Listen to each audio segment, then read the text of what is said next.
Alright, so I just filmed this video you're about to watch about how I make my stencils, from the inception of the character to the values to the digital drawing and kind of working out the shapes to then cut from the paper to make a stencil. And it bounces kind of all over the place, but it's very important. I answer all of the questions one could ask, so you definitely want to watch that to understand more, but I thought it would be better to kind of end the video with an actual stencil. So watch the whole video about the process and how I arrive to the final stage of actually putting it on a canvas.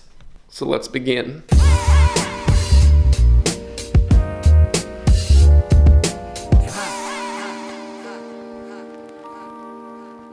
Hello, trying to up the quality here with a lav mic pushing the camera back. Anyways, I'm here to answer some questions, and we're gonna kind of talk about stencils and my stencil projects. You know, a lot of people ask questions about my stencil projects here on YouTube, where obviously the videos are, and then people DM me on Instagram, and I always try to answer. You know, I try to answer every single person as well as I can, but you know, sometimes a little description doesn't do it justice. My stencils, the multi-layer stencil projects I do, are pretty complex. They're pretty advanced for the layman, for beginners who are just kind of starting out or don't know what value is or really how to paint or draw that well. Without doubt, there's people doing way more complex and way more advanced stencils than I am. You know, I do my style and I post the videos and it's kind of my technique.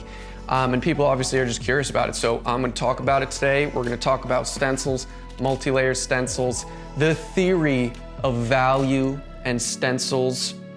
I'm no expert, I'm no teacher, but I'm just gonna share what I know and what I know to do for the projects I do. So let's begin.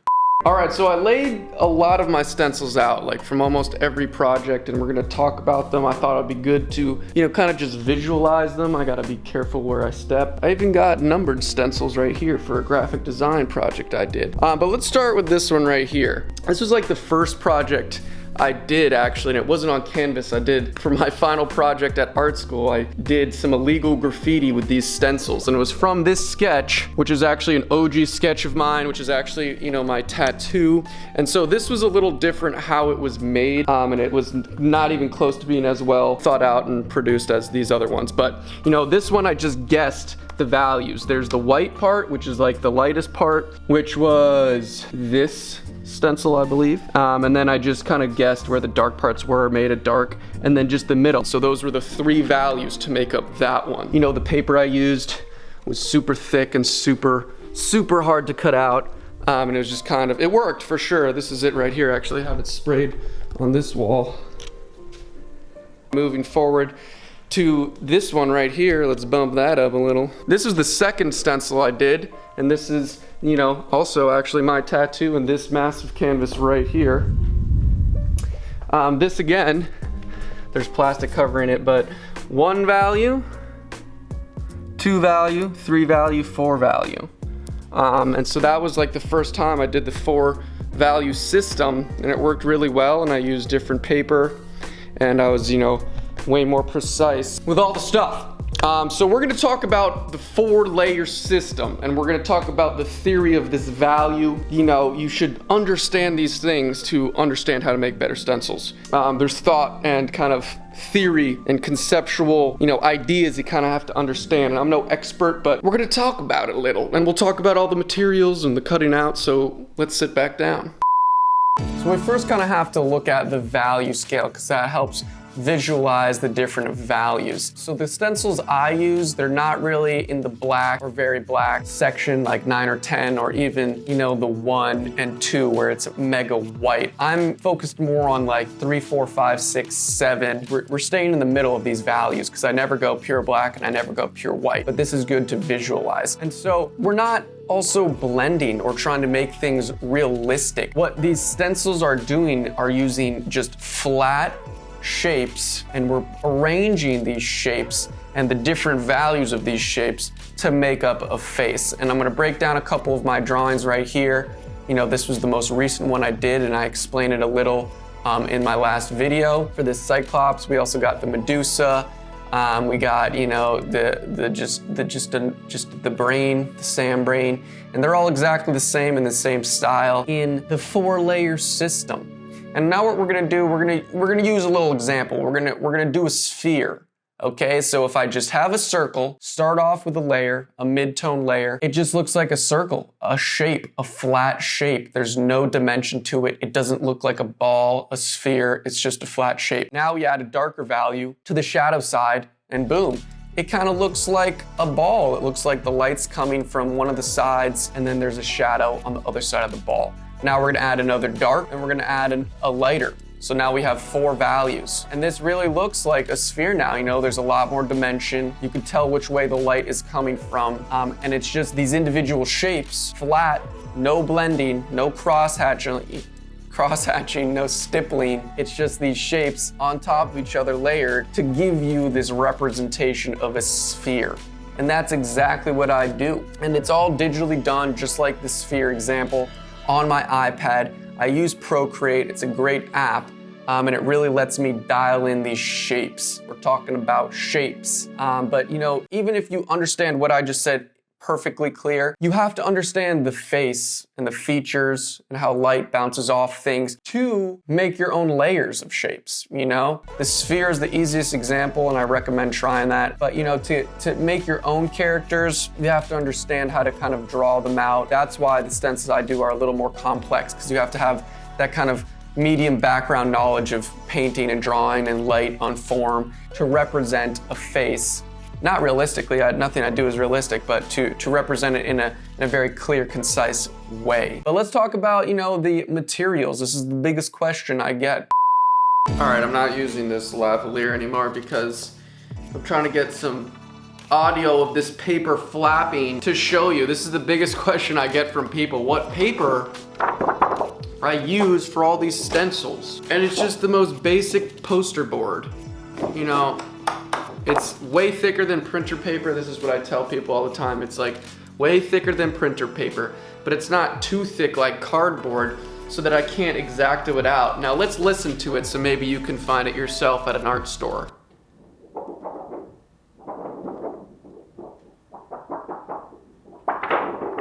You know what I mean? You know, it bends easily.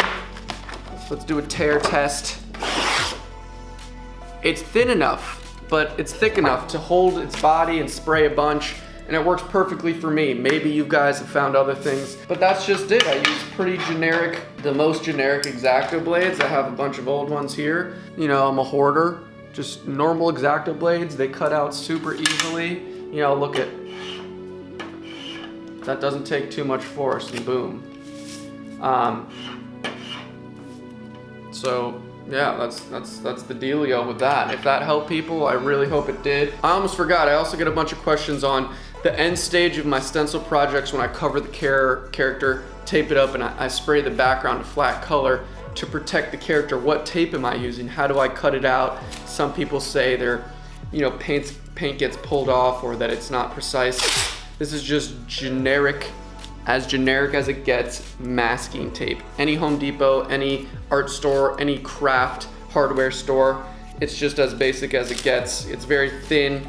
It doesn't, for me, on canvases, you know, it doesn't rip up and rip any of the paint. You know, I have cut through the canvas before. You just gotta be really gentle. If you have new blades and the X-Acto is sharp enough, you can cut the tape without cutting the paper or cutting the canvas, which is what people ask me. And I have cut the canvas before, and it's really not a big deal, you know, like that. And then the paper's fine, same with the canvas. If that helped, I hope it did. So yeah. All right, so if you've made it this far through the video, and like I said at the beginning, it's good to just do a stencil. So we're gonna do this Medusa stencil. It happens to fit nicely on this extra canvas that I had lying around. And this is just like everything I've said in the video. There's 4 values here. I got the 4 stencils. All right, folks, we're starting off with the first layer. This is not the lightest nor the darkest. It's a mid-tone, and it happens to be the second lightest. And this is just like the silhouette of the entire stencil. You know, the entire character fills up this line. So it's like the perimeter, and I just fill that all in with the second lightest value to start off. That's what I do. You could start from the darkest or you could start from the lightest. This is just how I set it up. And we picked out the spray paint. I'm doing yellow because that's just like the good values I had to match all four. You don't want the values super separate. You want a nice gradient.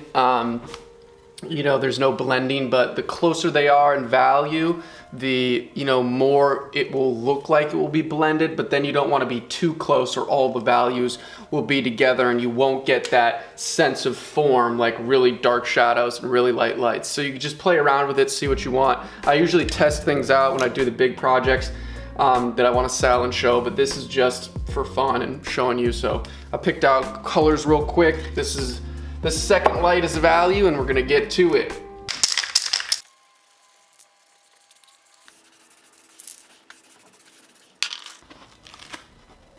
Now we got the second darkest. So we start from the middle, we went second lightest, second darkest. And you know, the way these are designed, I can kind of easily line them up. Not easily at all, but I should be able to line them up.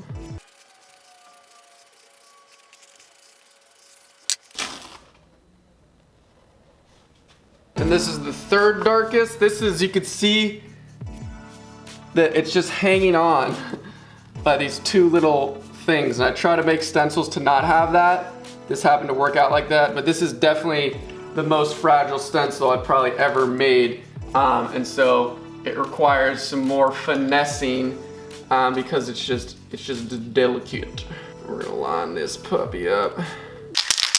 And when I spray, you know, you don't want it to drip. You want it to be dusty and not evasive to get under the canvas. I'm going faster again because this is a practice run, but you know, you want to stand farther, you want your can farther back rather than close. I go a little close because I move it constantly, but you don't want that. You want, you know, back here, dust. All right, let's keep going.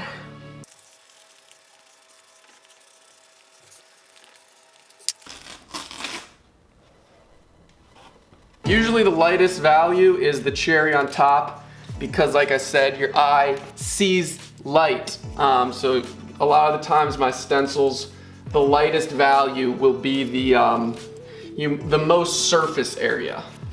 And if I remember correctly, this is true for this one indeed.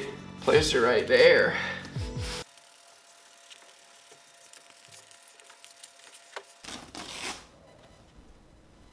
And boom, wow, this colorway is pretty freaking dope. I wish I did this for one of my bigger, you know, more legit projects of the Medusa, but bring, there you go. So let's tape it up, we'll let it dry, we'll tape her up, and then I'll show you how I cut it out. You know, I'm just gonna follow the silhouette of the thing with the X-Acto blade. Be gentle enough as long as it's sharp. You know, the tape is so thin, it takes minimal to no pressure to cut the tape and the canvas should be fine. Let's bang it out.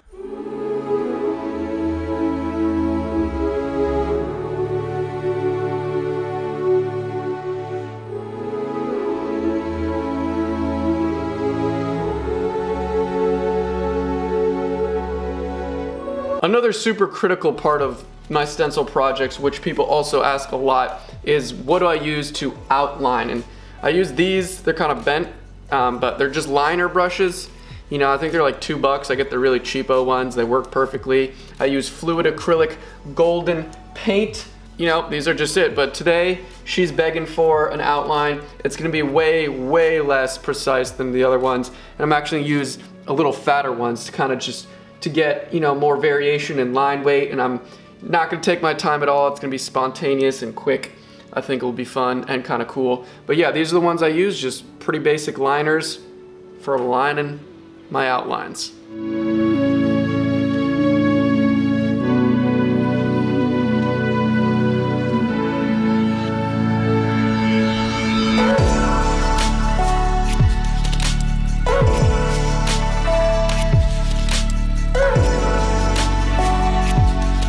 So I wanted to do a little demo of the stencils to show you layering it on top, and then, you know, she was looking kind of naked and I couldn't leave her just bare. I had to do a little outline.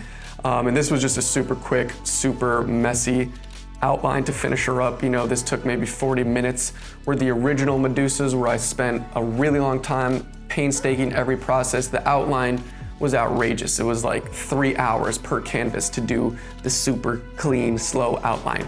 But I'm glad I did this. You know, this video is quite different than the other videos I make on this channel. It was more tutorial based, how to, going behind the scenes.